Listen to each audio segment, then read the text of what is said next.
Tifafa, c'est une maman diplômée dans le domaine de la communication. Et aujourd'hui, on va dire, entre guillemets, est ce qu'on appelle une beautypreneur. Voilà. Mais en passant aussi par le métier de maquilleuse professionnelle. Voilà.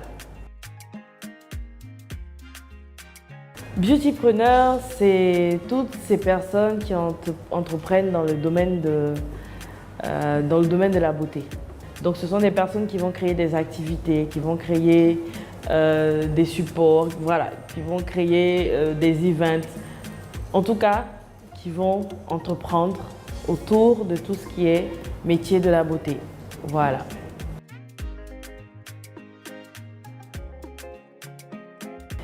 C'est un choix qui a vraiment été motivé pour des raisons personnelles, familiales. Je peux dire que j'avais la chance ou bien j'avais la grâce, parce que je ne crois pas trop la chance, d'avoir ce métier-là qui était, cette passion-là qui est devenue un métier et qui me permet aujourd'hui de pouvoir en vivre. Je pense que comme beaucoup, on a envie, mais on se posait la question de est-ce que je suis capable de le faire?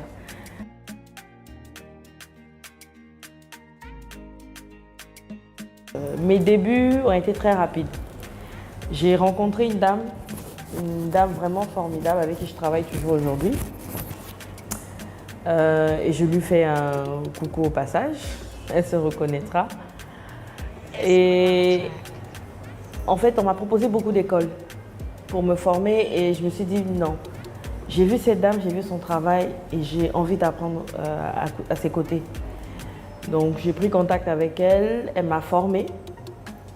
Et une semaine après, c'est-à-dire en 3 jours, j'étais opérationnelle. Elle a jugé bon que j'étais opérationnelle. Et en une semaine, elle m'a dit « Tu viens en stage avec moi la semaine prochaine ».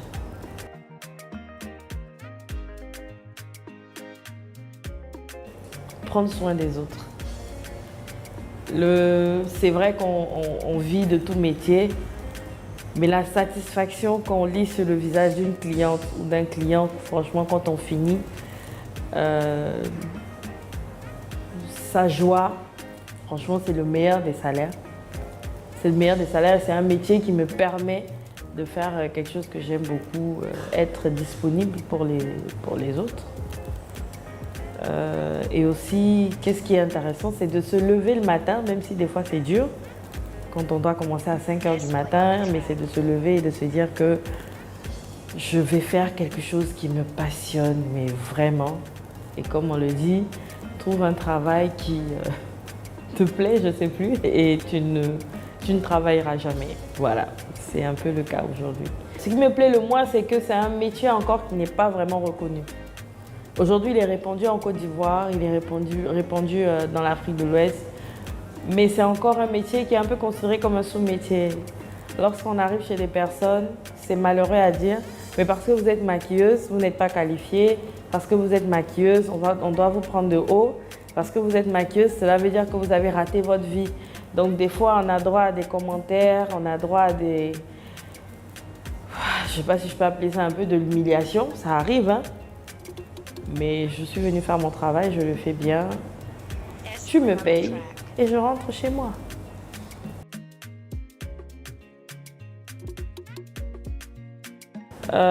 Entre réinvestir dans son entreprise, entre faire vivre au quotidien et entre épargner pour ses projets futurs, que ce soit professionnel ou personnel, je peux dire que là est un peu la difficulté parce que souvent c'est pas évident.